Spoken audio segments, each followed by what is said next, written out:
now introduce and invite our dear friend, Dr. Betsy Thomas, maybe the youngest principal of the country, principal of the prestigious Amala Institute of Medical College. And she has been, she is currently the professor also and organizing secretary for UFOXY 2017 as well as AKCOG 2018. She was the past president of TOGS. She is the past chairperson, Oncology Committee of KFOG, and currently the vice chairperson in the Maternal Fetal Medicine Committee of KFOG. And I always believe the big surprises comes in small packages. Betsy is always the most dependable friend for us. Over to you, Betsy, for your panel, and I'm sure you will introduce your friends to the audience. Over to you. Thank you, Deepthi. When you see the list of panelists with me, you might all think that we are going to have a big oncology discussion. Nothing of that sort. Though they are big in their own field, they decided to come down to our level, and then it is just a few practical tips for a general gynecologist. And let me extend a hearty welcome to the panelists as well as you audience. It is crosstalk on preventive oncology, do's and don'ts. We have got Dr. Sri Kumar Pillai. He is the consultant surgical oncologist from Jubilee Mission Medical College, Thrissur. He had been my mentor in my beginning years. He taught me to do lymphadenectomy, and whenever we had a difficult postpartum hemorrhage case in the middle of the night, he always volunteered to come and help us in the beginning of our career. Thank you so much, sir, for being with us today. Thank you, Betty. Dr. Ambukani Subayan, I know her only for 1 month when I went for a short fellowship to Kidwai, Bangalore, but that friendship has lasted so long.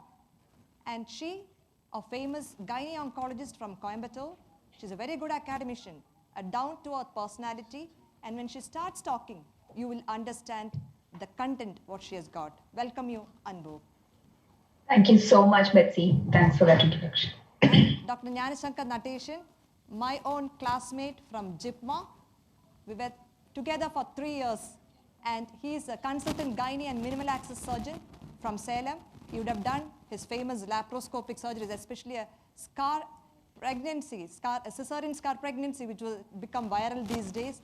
And welcome to you, Jnana. Thank you, Betsy. And sorry Thank you, Thrissur. Yeah, and sorry if I address you, Jnana, you, Ambu, yeah, and sir. Welcome. It's a crosstalk. My pleasure. We will just go from cervix to endometrium to ovary to breast and hereditary cancers.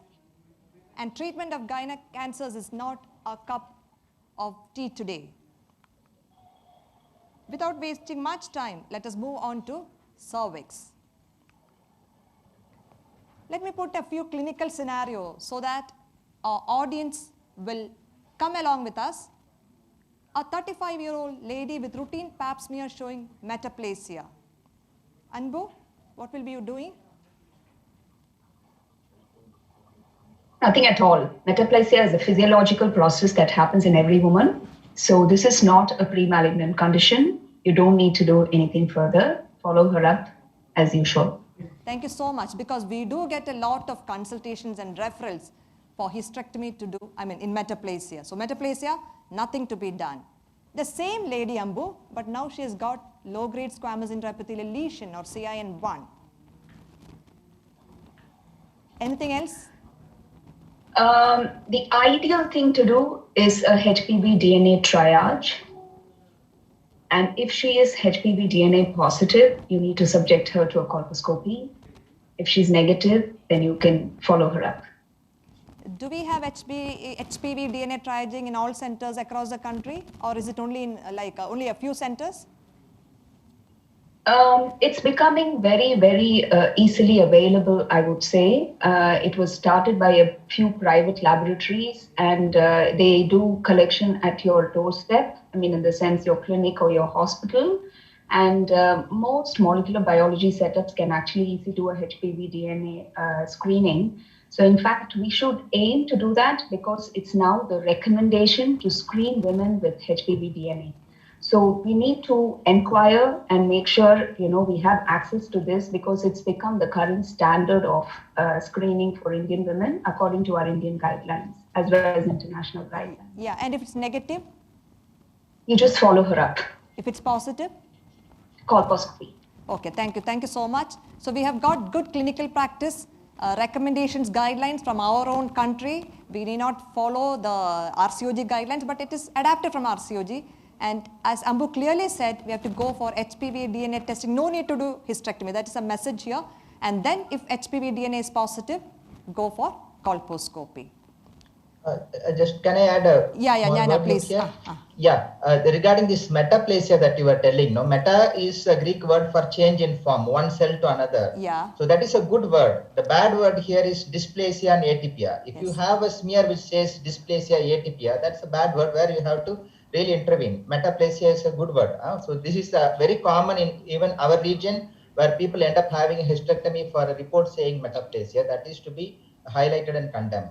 And with this GCP or FOGC, there's a slight change. What they have given is if you have got a patient with CIN1 or LCL reported, they say the positivity of HPV is up to 80%. So that's quite high. So they are saying in that condition, you can actually straight away even go for colposcopy if you can't go for HPV. Understood. Because you are Especially going to young have a age. high rate of HPV positivity. Especially young age. Yes. It is different from RCOG guideline because they've got an age bar in India. Yes, thank you so much, Jnana. And your bad word has come here. Next slide. Atypical glandular cells in routine pap smear. How will you proceed?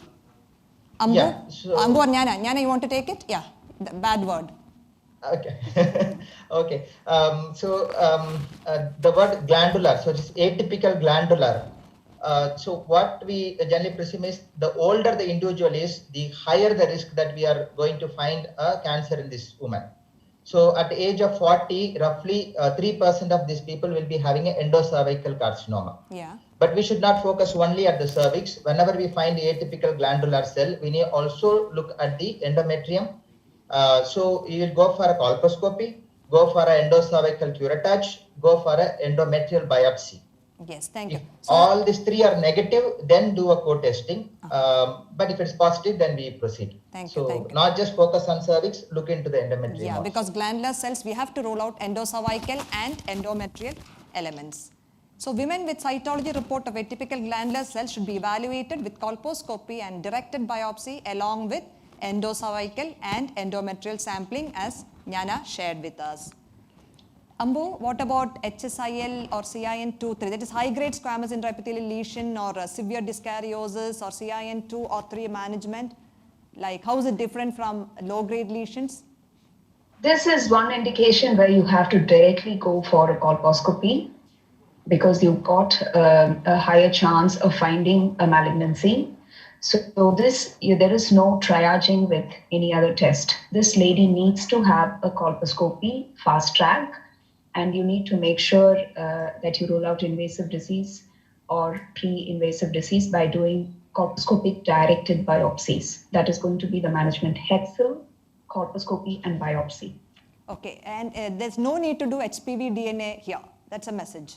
Yes. It's not required. And if you have a chance that you might lose her to follow up, she may not come back. If you have ruled out invasive disease, then you can, in fact, do a see and treat, which is do a loop excision of the cervix if you feel she's not going to come back. Yes, see and treat. That means the treatment is done at the screening time itself. Same setting. Yeah, if you're afraid she may not come up and she may be lost to follow up, and if it's, if all the parameters for see and treat are met with, which is a list of, it needs to be satisfactory and you should not have an obvious lesion there. And if you're sure that there is no invasive lesion, then just do a loop excision or a LETS procedure so that she doesn't end up having invasive cancer at a later point. So what Ambu was trying to share was like see and treat. The loop excision or the LETS procedure has to be done at that point itself. And the most important here is counseling. We have to tell them it is not cancer because many of them come with a fear of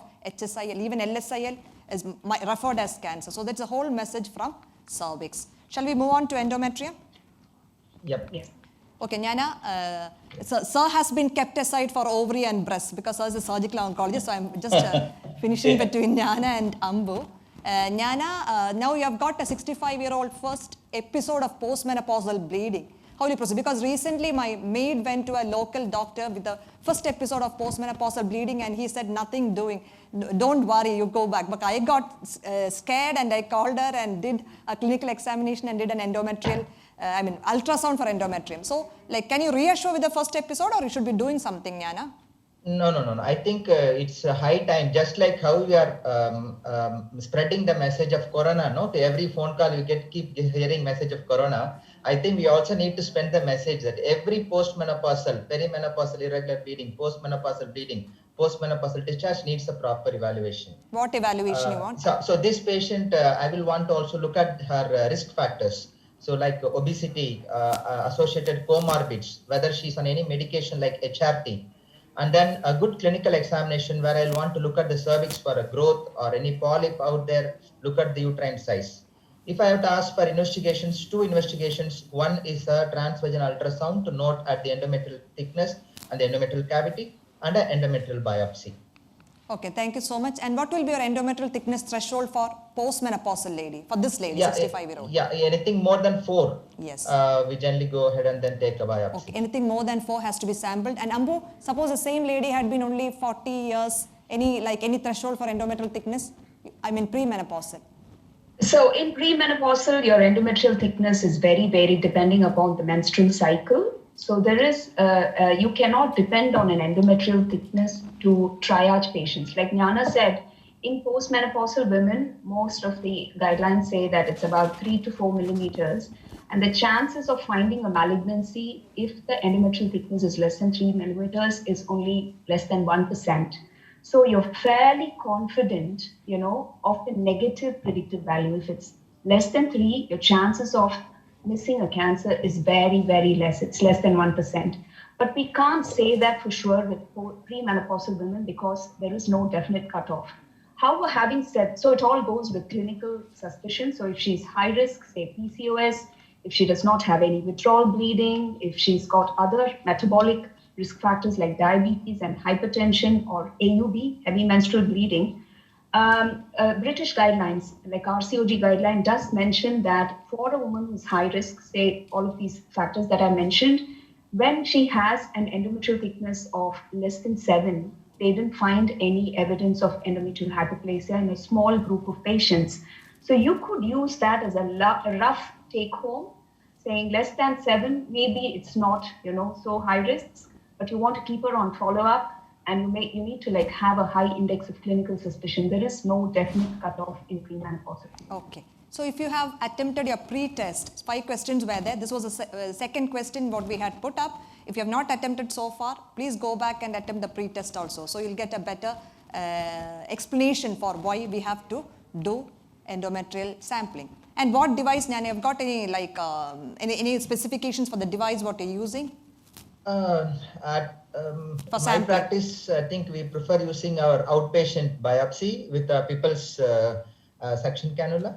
Yes. So that I think is more than 90% effective. That is successful. You get adequate sample with that. I think it's time to be outdone with the traditional dilatation and curettage that was taught.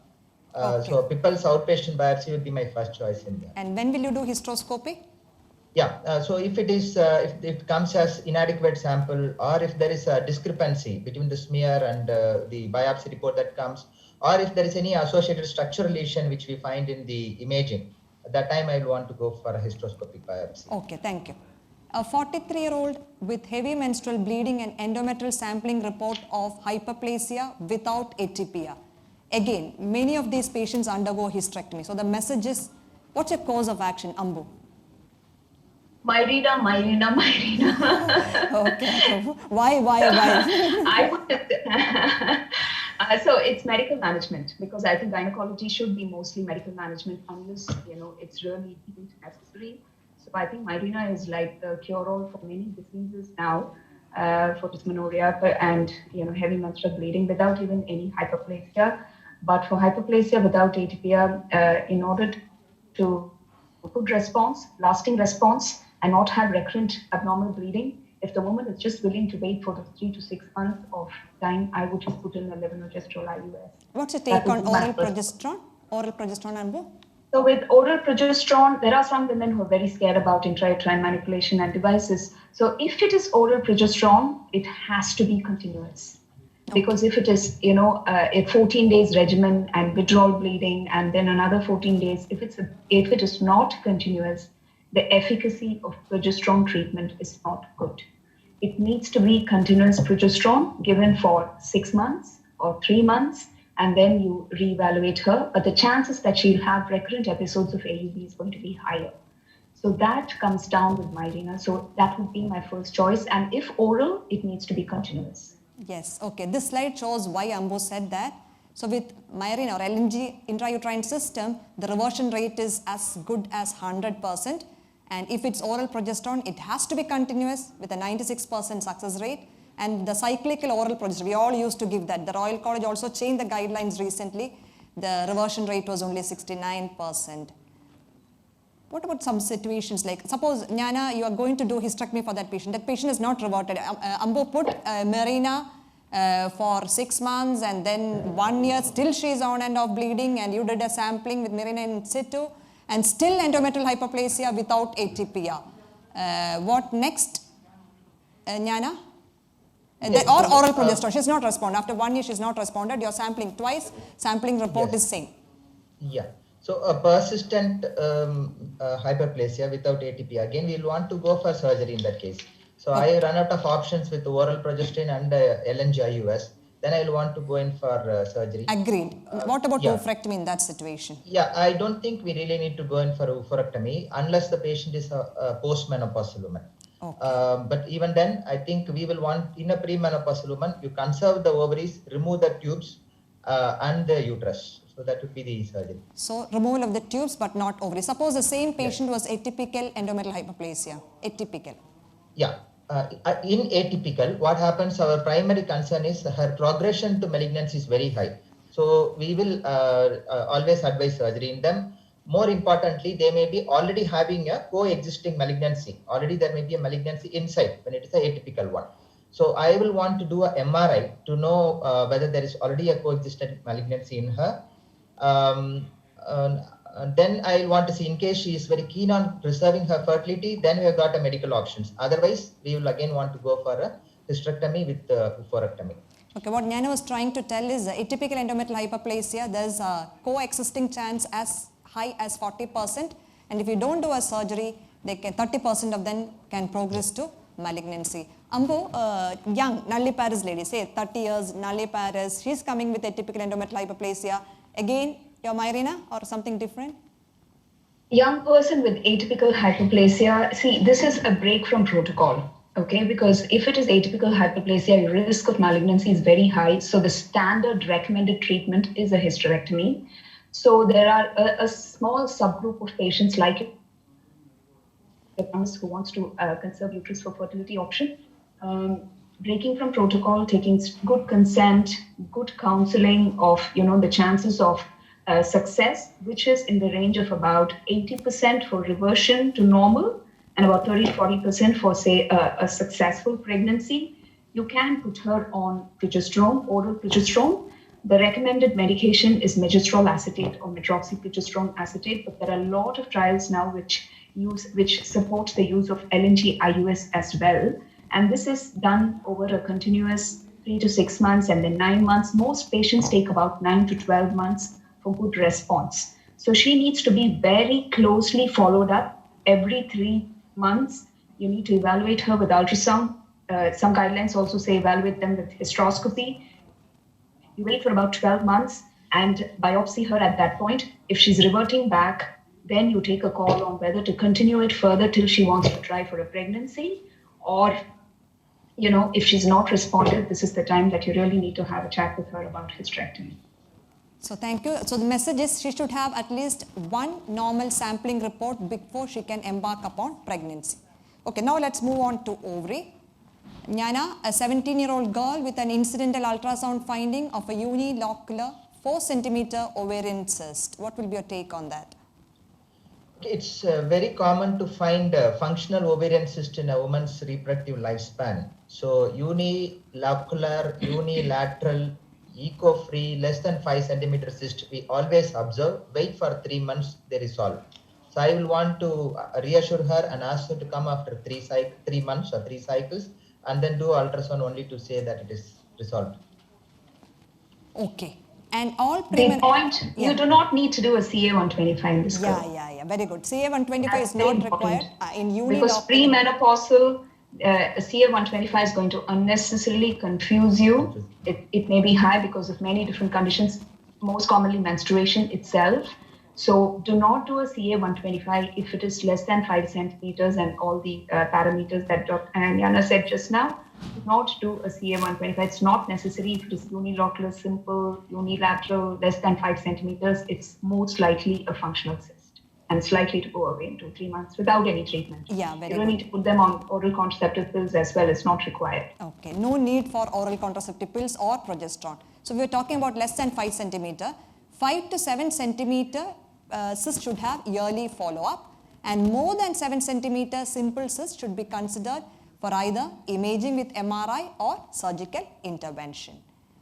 Ambu, back to you again. A 60-year-old postmenopausal lady, same size, unilocular, 4 centimeter, and her CA-125 is 15. Same situation, but she's postmenopausal. Yeah, so one of those conditions where, you can actually observe, although many people think that, postmenopausal cyst and immediately jump in and do surgery, this is one of those group of patients. CA-125 is normal, and if the scan is very reliable and if it, fits into the parameters of a benign cyst, you follow her up in about, say, 4 to 6 months, 3 to 6 months, whatever. And if she is, showing the same results, the cyst remains the same size, then you follow her up after 1 year. This is the RCOG guideline. And then you can actually, they discharge them from follow-up. Any change in the dimension, you want to act on it. So the next visit will be in about 4 months, and then after 12 months, same parameters, you don't need to do anything about this. Okay. Jnana, a 35-year-old, you want to add something? No, I perfectly agree with that. Oh, perfect. Yes, very good. A 35-year-old with a 6 centimeter complex right ovarian mass in ultrasound, referred as Corici ovary because her CA-125 is 89 international units per ml. Are you worried about it? Bit tricky because you have mentioned it as complex. So I don't want to keep aside that. 6 centimeter complex CA-125 at this age, 89 still is, we have to just rethink on that. Now, if I calculate RMI score on this, I think it comes somewhere near 80, again 89, 189. If I have to make a RMI score, I would still want to keep her under observation. But I think I'll need a little bit more information on her. This patient I can keep under observation. But if I am provided more clinical data, maybe I will want to use HE4 or MRI. Okay. So CA-125, what we want to convey is up to 200 is normal in premenopausal, that 89. Many a time, many people refer with CA-125 borderline elevated, as Ambu and Jnana already put up. It can be elevated in so many other situations. So 35 cutoff is for postmenopausal and reproductive age group as high as 200. No, it can be normal. Yeah. And same woman, Jnana, but yes. Yeah. Can I add a quick point please, here? Please. So that I have a problem with the reporting, which is complex cyst. Complex. Okay, and I really think we need to move ahead and start reporting these cysts better. I know that RMI score is there, there's ROMA, and there's a lot of other scores, but there are new rules called the IOTA rules for actually designating cysts into benign and malignant. And it has been validated in a large setup in UK. And I think we should really start with what is complex. Is it just multiseptated? Is it multilocular? Are you seeing solid areas? Are you seeing papillary structures? Where are all these descriptions? Unless I'm provided that information, I'm really not going to be able to decide on management, because complex is not enough to describe the cyst. You need to be looking at multiple parameters. And since we are short of time, to discuss about that, I would really request the audience to go and look into B rules and M rules that the IOTA states. And I think we should start reporting this. This is better before we comment on them. I'd like all that before I put her on follow-up. Okay. Yeah, can I add something? Yeah. Yes, Nana. sir. I think a MRI, I think is ideal in such a complexes rather than leaving the patient on a follow-up. What is your opinion about that? Absolutely, sir. But an ultrasound done in a good center with good parameters mentioned on the report is as Resolution. good as an MRI. Good as an MRI. It's All not right. about the resolution, but it is about the additional features. Are we seeing solid areas? Are we seeing papillary Fine. structures? Is it multiloculated? Is there any other ascites or something like that? Because complex is a very, very vague terminology. It can be just multiloculated clear cyst without any solid areas. And there are cutoffs which say that less than 10 centimeters, they could just be benign cysts. So you can keep them on follow-up. So we need more clarity from our sonographers as well as gynecologists who do their scans. Can somebody add something on Roma? One of you? Roma? Anna? No, I'll tell RMI. RMI is the most validated, I think. Yeah, because you're mentioning about RMI HE4. the GYPTOGS one, which came in 1990. That's what even the UK guidelines recommend. So we talk about three things. First is the ultrasound, where we look at 5 points in the ultrasound. So if one of it is positive, you give 1. Anything more than 2 is positive, you give 3. And then next is menopausal status. Menopausal status, premenopausal, you give 1. Menopausal woman, you give 3. And then your CA125 value as international units per ml. So you multiply all these 3. Then if it is less than 25 or more than 250, less than 25, the chance of finding malignancy is less than 3%, so you can observe. When it's more than 250, the chance of malignancy is more than 70-80%. So wherein we proceed with a surgical option. So in between, then that's where the tricky situation like this case comes. So where I may want to either go into HE4 or MRI, as sir was hinting to. Something more on HE4, Jnana? HE4, what's the relevance? Okay, so HE4 is human epididymal protein 4. This bit more sensitive and specific in a malignant situation. So where, see, the common scenario like this is where I find with the patient with endometriosis, where you find what the sonologist describes as a complex one, and you find an elevation of CA125. Here in this situation, when you do a HE4, is more specific for malignancy. You don't find HE4 elevated in benign conditions. Okay, thank you so much. The normal value is in premenopausal 70 above is significant, postmenopausal 140 and above is significant. Actually, there are mobile apps available where we can just feed CA125 and HE4 values, and the app will give you the risk for this patient. Thank you so much. Okay. And if I'll add to that, if a woman is symptomatic, further surgical evaluation is necessary. A woman with a suspicious or persistent complex adnexal mass needs surgical evaluation. And are we all worried about spillage during surgery for ovary SKP, sir? Yeah, actually that's a very bad prognostic factor. It upstages the disease. What I would suggest is try to prevent spillage. If there is a spillage, one thing is it has to be specifically mentioned in the operation records, because the disease is going to get upstaged. And still another thing, a lot of things have been tried, but what we routinely do is we instill 3% hypertonic saline and retain it for some time, probably half an hour to 1 hour, and drain it off. This is what we do, but I would definitely advise that we should at any cost try to prevent spillage. Okay, so 3%. The stage goes from 1A to 1C, and then she will require 1C, and then she will require a chemotherapy. Yes. She'll end up taking chemotherapy. Yes. Just because I spilled intraoperative, she will require chemotherapy. And as Sir said, okay, 3% normal, 3% hypertonic saline, sorry.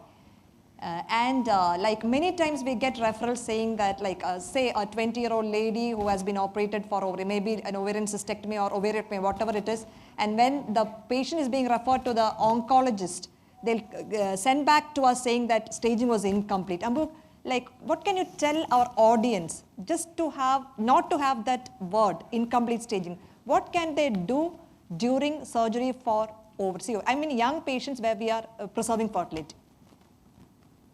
See, for me, the ideal thing would be to have a frozen section backup, to actually see if there is malignancy on table so that you can decide either call in an oncologist, or if you are trained to do the staging procedure, then I would say the ideal thing is to have a frozen section facility. If the cysts, why do we have scores like RMI? It's not to decide on surgery, but it's to decide on referral.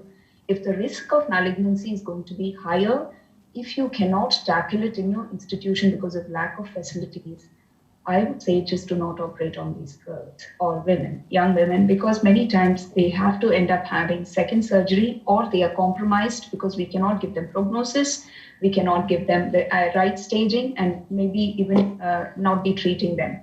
And more, what we see is if they are incompletely staged, they end up getting chemotherapy just to cover all odds. And that is also not right thing to do. So the ideal situation is, if do the RMI, if you can handle it in your institution with backup facilities, then you do the surgery. If not, I would say please refer, because this is cancer and we cannot be playing with people's lives. I think we have enough data to say that the mean survival of women with ovarian cancer is significantly improved when handled by a appropriately trained surgeon with a multidisciplinary team. So it is time to refer to a gynec-onco surgeon when you have got a high suspicion of malignancy. Yeah, I would like to add something. Surgeon is an important prognostic factor in ovarian malignancy. That's true. So a properly performed surgery is no substitute for any adjuvant. Yes, sir. Yes. Absolutely. For any adjuvant. So I would agree with Anbu saying that if we don't have the facility in our institution, it would be prudent that we refer it to a center which has it, rather than attempt on a half-hearted job. Understood. Yeah. Okay. Now, more than 50% of the breast lesions come to the gynecologist first. That's why we included breast also. Usually we don't discuss breast in our circles. So SKP sir is with us just for this topic specially. Sir, when does a breast lesion become suspicious on clinical examination? When should I refer? That's a very difficult question. Always would be my answer, because see, there is no age group which is immune to malignancy. Of course, when we were students, we were said that younger age groups or 35 is the cutoff. So there's nothing sacrosanct in that age. Even a young person can develop, even an elderly person can develop. So your triple assessment, probably your clinical examination, does give you a guide. Suppose it's a freely mobile lesion, probably you'd may be dealing with fibroadenoma, but yet again, you can't be sure. So I would do a clinical examination and a proper imaging. I would repeat, a proper imaging. And if the imaging tells me that it is somewhere either BIRADS 1 or 2, probably I would keep the patient under follow-up. Anything more than BIRADS 3 has certainly got to be biopsy, and it has to be referred. Could you please explain what BIRADS is, sir? BIRADS is a lexicon coined by the American College of Radiologists, and the expansion is Breast Imaging Reporting and Data System. 0 is inconclusive. You need any additional, you need other investigations like an MRI for giving you some information, and 1 is negative, 2 is benign, the chance of malignancy is 0%, and 3 is probably benign, where the chances of malignancy is up to 2%, and 4 is suspicious. 4 is again divided into 4A, 4B, and 4C. A up to 2 to 10%, and B up 10 to 50%, and C, 4C, 50 to 90% chances. So 5 is very high suspicion of malignancy. Approximately 95% of them will be malignant, and BIRADS 6 is a biopsy proven malignancy when you do a mammogram for a staging purpose or for conservation and things like that. That is BIRADS. So shall I translate it like up to 3 we can wait, sir? Gynecologist? Probably up to 3, yes. because 3 is probably benign. Okay. 2 is benign, 3 is probably benign. Yes, sir. Okay, so up to 3, you are justified in waiting. Yes. Anything beyond 3, and Betsy, I would tell you another thing, it again depends on your sonologist. Yes, sir. Because this is operator dependent, it is not like a CT scan which tells you. So there are certain signs of malignancy and there are certain red herrings in a mammogram. For example, in a dense breast, the tumor is also white, the breast is also, but the density is also. So again, you may miss. So there has to be a high index of suspicion, and again, you need to combine your clinical examination with your imaging and then come to a final conclusion. Yes, so it's repeatedly saying imaging. Which imaging, sir? When should I order ultrasound? When should I order mammogram? 40 and above, Yeah. or 45 and above mammogram, anything less than that ultrasound. Yes, sir. Thank you, sir. Sir already said about BIRADS. Then suppose I don't want to refer, I want to do something more at my level. So when should I, the lump is there, when should I ask for FNAC or core biopsy or excision biopsy? It all depends. If you are thinking in terms of malignancy, probably true cut biopsy or core biopsy is the minimal investigation that you could do. If you're doing a triage, probably your index of suspicion for a malignancy is less, you're justified in doing an FNAC.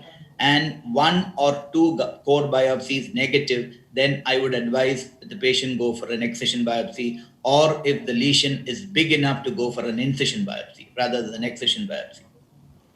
Okay, and various reports like proliferative, non-proliferative, proliferative itself with atypia, without atypia, what does it all mean, sir? See, this is normally in a case of a fibrocystic disease, this proliferation issue comes up. So anything which is proliferative has to be, the threshold for further investigation should be kept low. If it is non-proliferative, you can keep a higher threshold, and more so if it is proliferative with atypia, it definitely needs a further investigation in the form of an excision biopsy preferably, because you get this on a core biopsy, and if core biopsy tells me that it is a proliferative disease with atypia, I would be certainly happy, so would be my patient, if I do an excision biopsy and confirm whether it is stopping at that stage or whether it has gone for a in situ or an invasive malignancy. So can I translate it like it's something like our endometrial hyperplasia without atypia and Yes, with atypia? yes, certainly, Yes, certainly, yes. certainly. And what about discharge, sir? Milky discharge we are not going to, blood and greenish discharge. Yeah, greenish discharge, again, a very, very common thing in a lot of ladies. And I think, again, 2 things we have to see: what is the color of the discharge, what is the quantity of the discharge, whether it is associated with a retroareolar or a mass in the breast parenchyma. If there is no mass and it is only a discharge, you do a mammogram again. If the mammogram tells you it is BIRADS 3, patient can be kept on a follow-up. And a blood stain discharge with or without a mass, there are only 2 causes for that. 1 is a duct papilloma, or 2 is a duct carcinoma. In either cases, the patient has to be investigated further. Okay. Thank you so much, sir. And it's a general question. Women on tamoxifen or letrozole, when should we do endometrial? Should we do at all? When should we do endometrial sampling? Jnana, Ambo, sir, anybody can answer. So for a woman on letrozole, I am not really concerned. It is going to have an anti-estrogenic property on the endometrium. So but no when need it's for going sampling. to be tamoxifen, so there is a 10 to 40% risk of having an endometrial hyperplasia or endometrial polyp or endometrial sarcoma or endometrial carcinoma. So, but there are no guidelines to say, unless the patient is symptomatic, they don't want to do a biopsy. But I would actually have a baseline scan on these people before starting tamoxifen and then follow them up. So guidelines say need not check unless they are symptomatic. Ambu, any difference of opinion? Yeah, so these are the ones that end up having endometrial thickness on ultrasound, not because of a pathology, but because of the edema in the endometrium. So many times, when you do a routine ultrasound scan, you find that her endometrium is 8 mm, and that is more than the cutoff for a postmenopausal woman or a perimenopausal woman. And then the patient is referred for a biopsy. So the recommendation is you do a hysteroscopy, not even a pupil biopsy. If a woman is on tamoxifen and she's bleeding, because you cannot really rely on the ultrasound thickness cutoff in a woman on tamoxifen. So tamoxifen, do not do routine ultrasounds, but if she's bleeding, go in directly, have a look with a hysteroscopy and do a biopsy. Now, say for example, your medical oncologist has, or you have seen a patient on tamoxifen and you happen to have an ultrasound done, then some guidelines say that, more than 1 to 1.2 centimeters, you can keep her on, an extra bit of follow-up, but I would say she doesn't require invasive biopsy at that point. I would just wait for her to bleed. So the message is letrozole, no need to worry. Tamoxifen, it will cause stromal edema. That's why Ambu has been repeatedly stressing on hysteroscopic guided biopsy if the patient is symptomatic. Yes. Okay, sir, something about familial cancers, BRCA, Lynch 2 syndrome, and what history should we be asking our patient? Yeah, BRCA1 and BRCA2. BRCA1 mainly associated with hereditary breast and ovarian cancer syndrome. BRCA2 can be associated with female breast, male breast, prostatic, and pancreatic, and it usually doesn't skip a generation. And since it is autosomal dominant, if it is inherited at least 50% of the offspring, the chances of having this mutation is there, and the chances of developing breast cancer by the age of, let's say, around 70 is around 85%, even if it is BRCA1 or BRCA2. And in ovary, for a BRCA2 mutation, the chance of developing an ovarian malignancy is on the lesser side. BRCA2 or BRCA1 mutations could be checked. It is available, and the checking is available locally, because we send, either it could be a germline mutation where the blood or the saliva is checked. Normally around 5 cc blood is sent, and the turnaround time is around 3 weeks, and the cost is around 13,000 for BRCA1, BRCA2 alone, and the entire genetic panel, it is around 17,000 to 20,000. And if it is a somatic mutation, the tumor sample has to be sent for a mutation study. Have I answered your question? Yes. Sir, how will we distinguish between germline and somatic? Germline mutation is blood and saliva. Somatic mutation is in the tumor. Okay, sir.